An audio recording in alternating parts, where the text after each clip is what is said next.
Decided to add a green pulley to this car.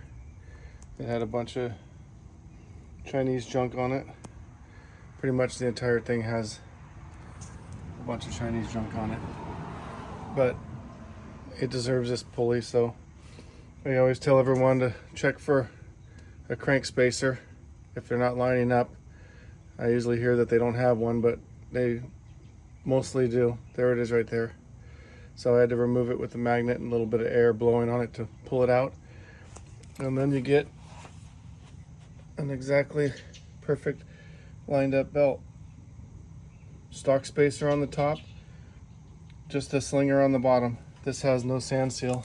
So this is our new green pulley setup we picked up a couple weeks ago. So